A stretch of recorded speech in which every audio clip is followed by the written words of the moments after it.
Greetings and welcome to the From Me to You show. I'm Dr. Clark along with the Cowboy. As always, we appreciate you listening in. You can always go to the From Me to You show website and get some products, information, and podcasts. You can go on pretty much any podcast venues, Spotify, Apple Podcasts, and listen notes and hear us 24 hours a day, 7 days a week. Always some new topics. Go ahead on and hit the subscribe button so that way you'll get all the notification whenever there are new topics out there, because we just do it at will, all right? But we're definitely going to have a new one every Tuesday for sure. But sometimes get into a real good mood, may do one a day, all right? But today we're going to talk about teaching and just what the teachers actually do in everyday real life. Just going to share a few things and still won't get everything that teachers do. I really want to concentrate on how and what the teachers have to do in order to teach. All right. And we're talking about within the actual lesson. That's what I'm looking at. What's actually in the actual lesson, some of the things that they're going to address. And you have 15, 20, 25 students in every class, every subject area. And that teacher is there. They may have a teacher assistant for some of the classes, but for the most part, the teacher is leading that classroom. And first of all, I'm going to start with, in no particular order, because all of these things go on inside preparing a lesson. And I'm talking about just one individual lesson to distribute, to get out, to promote, to implement, to get the children to be able to, when they leave, they can say, I can do this, I can do that. I have met the objective for today. And it doesn't matter if it's pre-K all the way up to 12th grade. And even with adult learners, there has to be an objective, there has to be an outcome, what we call a learner outcome in education. Even in higher ed, there are learner outcomes for every course. Every professor that's teaching should have learner outcomes in their syllabus that should be established.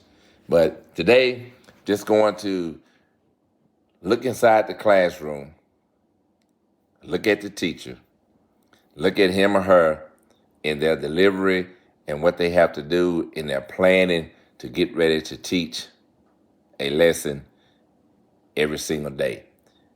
They've got to know the standards. So you got the standard-based learning objective. They got to post it. It's got to be written. It can be in some type form of technology using a Promethean board, some kind of visual way that standard-based learning objective is visible for that visual learner, so that person can actually look on that board and see this is the objective for today. And sometimes they use PowerPoints, sometimes they use the Promethean board, sometimes they just simply write it with a marker. But when you walk in that classroom, you're going to see the objective for the day. It will be posted or written, but it'll be somewhere visible where you can see it. They have the lesson plans on their desk, maybe in a file drawer or somewhere, but the lesson plan should be visible as well. They've already planned for the whole week, a week at a time. Some teachers even do 2-3 weeks. I've seen some teachers even do 9 weeks at a time. Planning ahead. Doesn't mean that they're glued to the plan. It means that they have prepared themselves to teach each and every day. And I work with a lot of teachers and administrators and all and superintendents, and I'll say this, they'll talk about a lesson plan, how effective the lesson plan is. I'm going to say this right here for you right now and get that out of the way. If you do not have a lesson plan, what that tells me is that you do not plan on teaching on that particular day. Now, having the best lesson plan doesn't mean you're going to be the most effective teacher, but having no lesson plan certainly tells me that you do not plan on teaching today. And somebody's going to say, well, I do a pretty good job when I wing it. Well, but you don't want to be in that position where you have to wing it. That's why we have planning, evidence of a lesson plan. All right? Lesson plan and evidence of a lesson plan.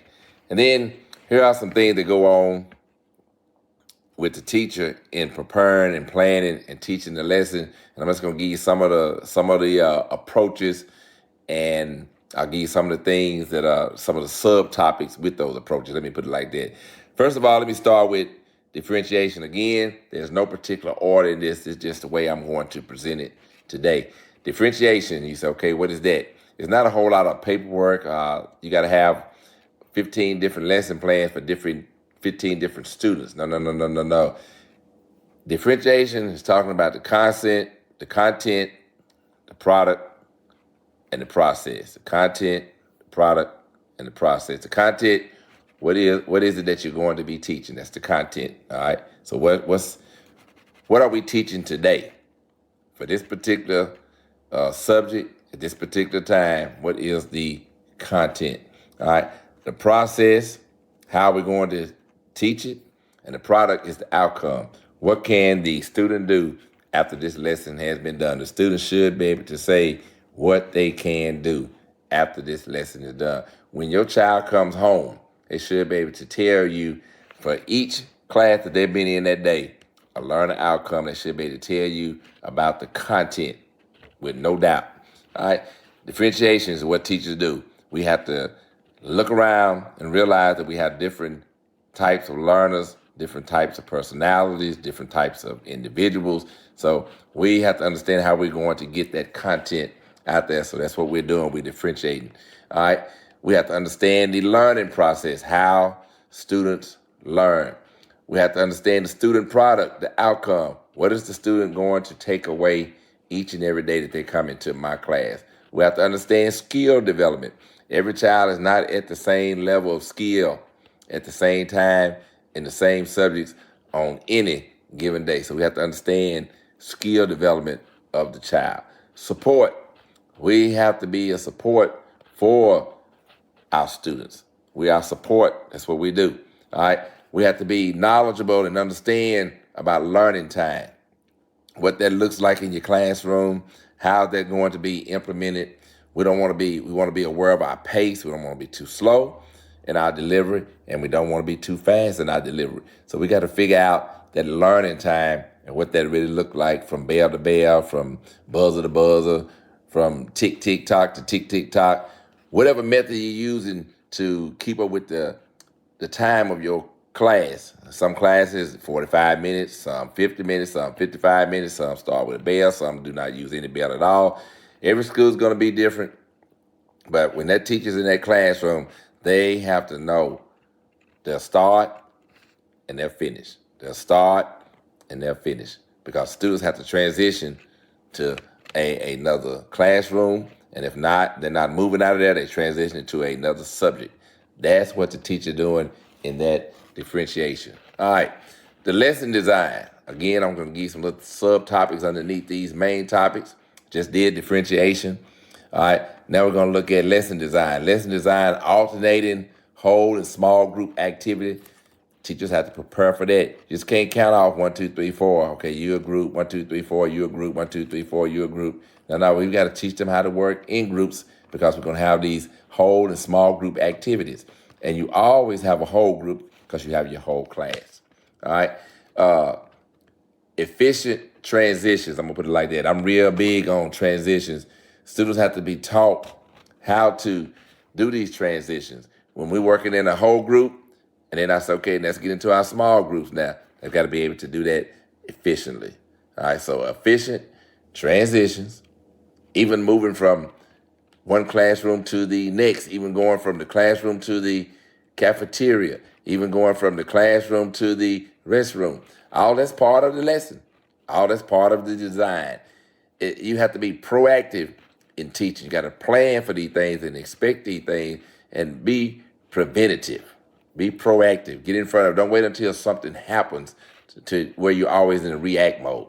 All right, equitable student participation. And what I mean by equitable student participation, making sure that all students are participating, not just 5 or 6 that really get it. Are they really want to talk? Are they really involved? No. And their hands are up. Now we're going to make sure that everybody, all students, are participating. Equitable student participation. The next area, direct instruction. Direct instruction. We talked about differentiation, And those subtopics, those things that go with that: content, learning process, student product, skill development, support, learning time, flexible, fluid groupings. We've talked about lesson design, those things, those subtopics that go with that: alternating whole and small group activity, efficient transitions, equitable student participation. Now let's move on. These are things that the teachers do every day. All right, and if people don't see, they don't witness. Oh yeah, you got the supervisor instruction. They'll come through, curriculum coordinator, whatever names that they're using. You have the principal, assistant principal. You have the instructional coaches. You have different teams come from different places to view the teacher and everything. But these are the things that the teacher is implementing, applying, planning, and doing every day. And some of the teachers even listening right now may not be aware that this is the language, these are the things that they're actually doing. So I hope this will be beneficial to the teachers, educators, and I hope that it'll be beneficial to the parents as well. And I hope that it'll be beneficial to the students because they need to know what they're participating in every day. All right. I used to take the time out to explain it to my students what we're doing and why we're doing it. All right. How we're doing it. I would go into depth like that. I even have them teaching different concepts so they can understand what it feels like to have to be responsible for teaching a concept. All right. So the next one is direct instruction, modeling. The teacher has to model. They have to model what they want the students to do. All right. Think aloud. We've got to get our students thinking, problem solving, being high order thinking skills, critical thinkers. So we have to have these think alouds and different things to get them motivated. We have to understand that we do reteaching. Oh yeah, we do reteaching. Sometimes we realize that they just don't get it, so we have to reteach it. There's a thing that a lot of teachers use and we use in education. You ask your child about it, they'll tell you, I do, we do, you do. All right? That's just part of that direct instruction. I do, we do, you do. And they understand it. Ask them, I guarantee you. The mini lessons are focus lessons. That can be like 5 to 7 minutes. That's the little mini lesson within the bigger picture of the lesson. Sometimes you got to break it up into some smaller bits and pieces to get it across to our students. Scaffolding, those are part of those direct instruction strategies. It's like it says, scaffolding. It's like a ladder. You just do a little bit here and then you climb. A little bit here and you climb. A little bit here and you climb. We scaffold, we take our students up, all right? Guided practice. We'll do one for our students, and then we let them do one. Like we just said, I do, we do, you do. We do some guided practice in there, and then we turn you loose and let you do it on your own, all right? But a little guided practice, and I like to do guided reading activities. I like to give my students a sentence or two to read, and then tell me some key things that jumped out at you that came out of this couple of sentences. Then I'll expand it on to a paragraph.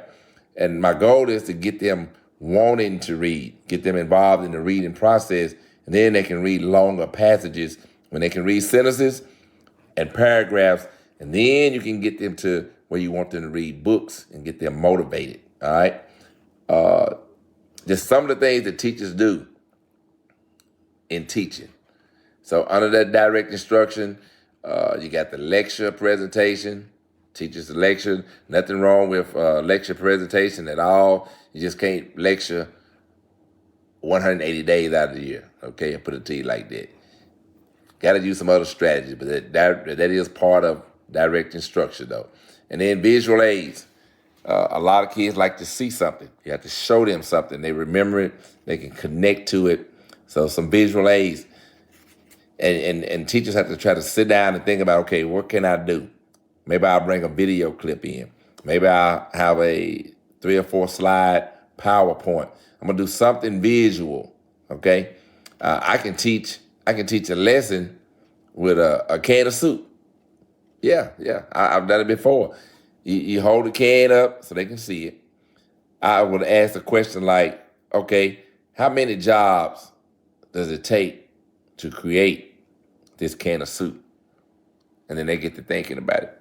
And our students are smart. They can come up with some things that you and I probably hadn't even thought about. All right? I'm going to give you one thing that you can actually do with that can of soup. Somebody be a graphic designer, because see, somebody's got to make that label. Somebody's got to create that design on that label.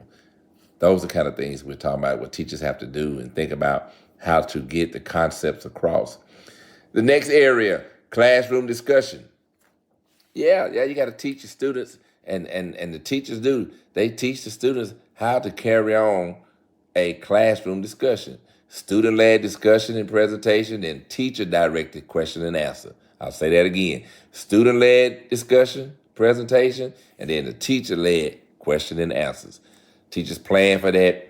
They put the students involved in it, and the kids, the students, they catch on, right? Check for learning and understanding. That's another area. Verbal questioning, monitoring student practice, total group response, like whiteboards, show of hands, core response, writing to learn activity. Oh yeah, if you write it, you'll learn it.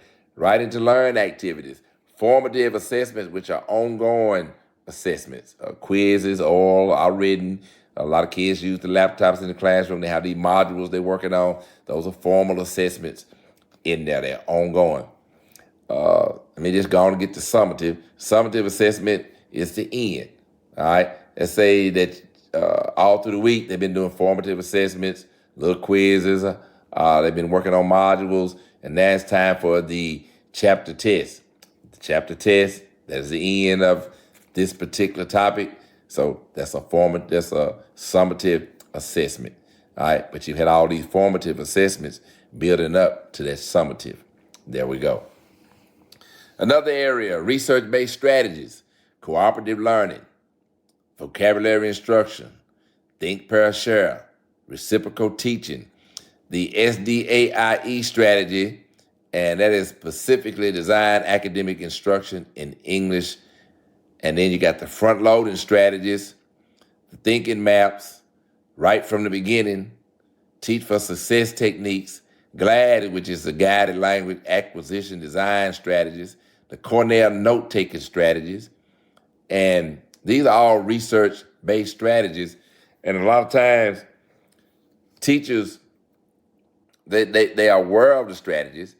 The biggest challenge is implementing. So in your planning, and the teacher's planning, they have to actually be conscious of and say, okay, let me write this down because I'm going to use cooperative learning today. I'm going to have a think, pair, share going on. Today I'm going to do some front-loading strategies. All right, write it down and then implement. That's what teachers do. Have to write it down. And somebody's probably asking, well, how much time do teachers spend on lesson planning? When you get real good at it, I can normally do my whole week in about 2 hours. All right. When you first starting out, it may take you 7, 8, 9 hours just to get your weekly lesson plans together, but that's fine. But the more and more you do it, the more effective you become in doing it. All right. So don't worry about the time it takes to do it. Concentrate on the quality.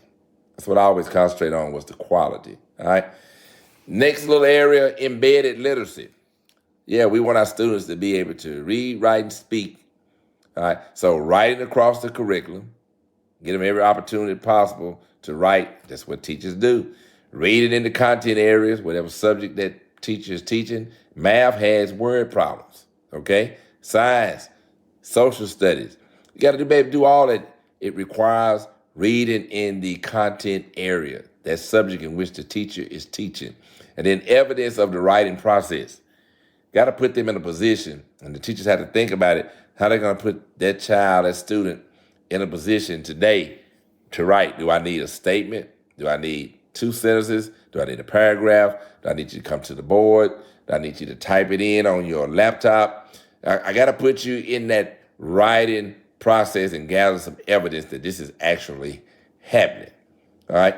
Another area, instructional materials and technology. Manipulatives, which are hands-on material used, technology resources from adopted programs. Teachers got all these programs that school systems buy, and a lot of it is marketing. But nevertheless, I'm going to stay on what teachers do. That's a whole nother topic right there. So I'm going to stay on what teachers do. They have these programs that have been purchased by the school systems and everything, and they have to figure out a way to implement and make it work and utilize it with their students. So some thought has to go into that as well. So technology resources from adopted programs, other technology resources used by teachers to enhance teaching and learning, technology equipment used by teachers to enhance lesson delivery, such as computers, document camera, projector, audio, smart boards, technology used by the students, and I'm going to put some emphasis on that. Technology used by the students to master grade level content standards, computer, online resources, many things. Then the teacher has to look at their strengths. They have to look at their area of needs. They have to be able to reflect, because teachers are supposed to be reflective practitioners. So they have to think about all these different areas and go, okay, what worked today? What didn't? What do I need to change? What do I need to do for tomorrow? How can I implement this? Something jumped out at me when I was walking through what teachers do in the classroom, and it was front loading. That's what it was. Front loading, I can elaborate on all of these, but I'm just going to elaborate on front loading. As we look at that, front loading is one of those research-based strategies, okay? And front loading is a strategy the teacher uses to provide students predetermined guidance and reminders for applying necessary skills, strategies, and behaviors to be successful in the day's learning. That's what front loading is. It is a strategy, all right? It provides the students some predetermined guidance, all right? Reminding them of how to apply necessary skills, strategies, and behaviors. That's what I wanted to point out right there. Behaviors, all right? How they're supposed to act in class, how they're supposed to function in class. And teachers have to establish that, all right, at the very beginning. See, front loaded. All right, and when to do it? Front loading is used when teachers are introducing or reviewing an academic skill, strategy, and our behavior. I'll say it again. Front loading is used when teachers are introducing or reviewing an academic skill, strategy, or behavior. Front loading is a strategy that can be used in any content area multiple times. I do a lot of coaching, teachers, administrators, and all. Do a lot of one-on-one. Do some things one-on-one on Zoom. People I don't even know all over this United States. And you learn a lot, and that's the whole process. When you're teaching, you're supposed to be learning. So I enjoy teaching because I'm learning. All right? And when I bring up some of these different strategies and different things, and they say, oh, okay, so that's what I was doing. They didn't know, maybe they didn't know the name of it. All right? But there it is. All right. Ahead of time, how to do it, front loading, how to do it ahead of time. Organize the day's learning into instructional chunks. Describe instructional chunks as small, digestible bites of new information. See, sometimes you just got to get just a little bit at a time for delivery to the student. Determine and plan 1-2 front loads, intentional teaching points for each instructional chunk. Identify the response mode for each instructional chunk. A response mode defines how students will engage in the learning. And I tell you, this last, for me personally, I can speak to this. I spent probably the last 8 or 9 months working with different school systems and going into the classroom, and they've allowed me to go in and work with the teachers working with the students, and being able to just work on a focused area, and that is engage the students in learning. I have really enjoyed that opportunity to be able to focus intentionally on just what we wanted to do, and that is to engage the student in learning. Student engagement. That's it right there. Once you get the student engaged, classroom management issues, they fade. They fade because students engaged. They don't have time for nonsense. Okay? Student engagement. When they have equity for all the learners, because what? Everybody's engaged. That's just a joy right there. I enjoy that. But anyway, communicate front loads and response modes for each instructional chunk. Front loading is a high-level strategy that adds intentionality during the daily lesson to maximize teaching and learning opportunities. When implemented, front loading, this is what you'll get. Clarity of focus in the lesson, targeted instructions, gradual release of responsibility. The more that the teacher can facilitate, the more effective the lesson is going to be, and teachers know that. Teachers know that. Being access to the learning for all students, opportunity for students to construct meaning, high expectations and accountability, and being realistic all at the same time. And then those skills tend to be what I call AUT-O-matic. Yeah, it just becomes automatic because you do it so much, you set that environment up so much that it just works like that. It gets like electricity, efficient. All right, so just took a little time out today on the For Me to You show. I'm Dr. Clark along with the Cowboy. As always, we appreciate you for listening. You can go to the website, For Me to You show. Just type it in, For Me to You show, Dr. Clark. It'll take you to the website. You'll see the podcast on there, some other information. You'll click on shop. There's some courses there that you might just want individually take. That's why I put them on there. But we appreciate you listening. And go ahead and subscribe wherever you see this podcast. If it's on Spotify, Listen Notes, anywhere you see it, Apple, even YouTube, just go ahead on and hit that subscribe. That way you'll be notified whenever there's a new release. Because right now, hey, I may just do one every day. Who knows? And we have different topics all the time. So we just call it Thinking Out Loud. Just never know what topic's going to be, but it'll eventually be something that catches your ear. And then share. Make sure that you share. It's another beautiful day, and as always, life is good. You just have to have something to compare it to. Take care.